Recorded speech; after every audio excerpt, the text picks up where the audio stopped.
ತಮ್ಮ ಕಾಲೇಜಿನಲ್ಲಿ ಆಯೋಜನೆ ಮಾಡ್ತಾ ಇದ್ದೀವಿ. ಇವತ್ತಿನ ದಿವಸ ನಮ್ಮ ಮುಂದೆ ಬಹಳಷ್ಟು ಸವಾಲುಗಳಿದಾವೆ ಪರಿಸರ ವಿಷಯದಲ್ಲಿ.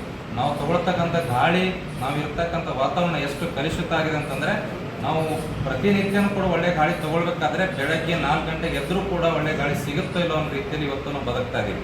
ಅಂಥ ಸಂದರ್ಭದಲ್ಲಿ ನಾವು ಗಿಡಗಳನ್ನು ನೆಡ್ತಕ್ಕಂಥದ್ದು ಮತ್ತು ಕಸವನ್ನು ವಿಲೇವಾರಿ ಮಾಡ್ತಕ್ಕಂಥ ಸಂದರ್ಭದಲ್ಲಿ ನಮ್ಮ ಸುರಕ್ಷತೆ ಆದ್ಯತೆಯನ್ನು ಇಟ್ಕೊಂಡು ವಿಲೇವಾರಿ ಮಾಡ್ತಕ್ಕಂಥದ್ದು, ಮತ್ತಂದರೆ ಇವತ್ತು ಸರ್ಕಾರಗಳು ಪರಿಸರ ಸಂರಕ್ಷಣೆಗೆ ಮರ ನೆಡ್ತಕ್ಕಂಥದ್ದು ನಾಗರಿಕರ ಜವಾಬ್ದಾರಿಗಳ ಬಗ್ಗೆ ತುಂಬ ಅವಶ್ಯಕವಾದಂಥ ಜವಾಬ್ದಾರಿಗಳಿದೆ.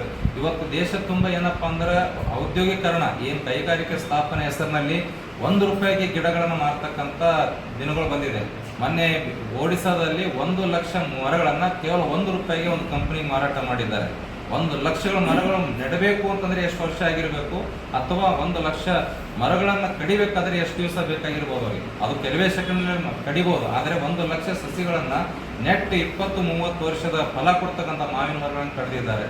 ಅದೇ ರೀತಿ ಇವತ್ತು ರಾಜಸ್ಥಾನ್, ಗುಜರಾತ್ ಮತ್ತು ಏನು ಮಧ್ಯದಲ್ಲಿರ್ತಕ್ಕಂಥ ಕರಾವಳಿ ಅಂತ ಅಲೆ ಬೆಟ್ಟಗಳು, ಅದನ್ನು ಕೂಡ ಇವತ್ತು ಖಾಸಗಿಯವರಿಗೆ ಕೊಡಬೇಕು, ಅಲ್ಲಿ ಕೈಗಾರೀಕರಣ ಮಾಡ್ಬೇಕಂತ.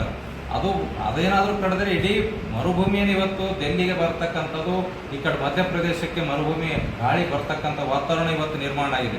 ಅಷ್ಟಕ್ಕೆ ದೊಡ್ಡ ಮಟ್ಟದಲ್ಲಿ ಇವತ್ತು ಔದ್ಯೋಗೀಕರಣದ ಕೈಗಾರಿಕರಣ ಹೆಸರಿನಲ್ಲಿ ಪರಿಸರ ನಾಶ ಮಾಡಿದ್ರೆ ನಾಳೆ ನಮ್ಮ ಬದುಕು ಹೇಗೆ ಅನ್ನೋ ಪ್ರಶ್ನೆ ಇಟ್ಕೊಂಡು ಇವತ್ತು ಉಪನ್ಯಾಸ ಕಾರ್ಯಕ್ರಮ ನಾವು ಮಾಡ್ತಾ ಇದ್ದೀವಿ. ಅದರ ಭಾಗವಾಗಿ ಇವತ್ತು ನಮ್ಮ ಮನವಿಗೆ ಹೋಗ್ಬಿಟ್ಟು ಈ ಕಾಲೇಜಿನ ಪ್ರಾಚಾರ್ಯರು, ನಮ್ಮ ಜಿಲ್ಲೆಯ ಉಪನಿರ್ದೇಶಕರಾಗಿ, ಜಂಟಿ ನಿರ್ದೇಶಕರಾಗಿ ಕಾರ್ಯನಿರ್ವಹಿಸಿದಂಥ ಶಿವಶರಣಪ್ಪ ಮುಳೆಗನ್ ಸರ್ ಅವರು ನನ್ನ ಮಾರ್ಗದರ್ಶಕರು. ಇವತ್ತು ಕಾರ್ಯಕ್ರಮ ಉದ್ಘಾಟನೆ ಮಾಡಬೇಕಂದ್ರೆ ಅವರು ದಯವಿಟ್ಟು ಉದ್ಘಾಟನಾ ಭಾಷಣ ಮಾಡಬೇಕು ಅಂತೇಳಿ ಅವ್ರ ಹತ್ರ ಮನವಿ ಮಾಡ್ಕೊಳ್ತೀನಿ.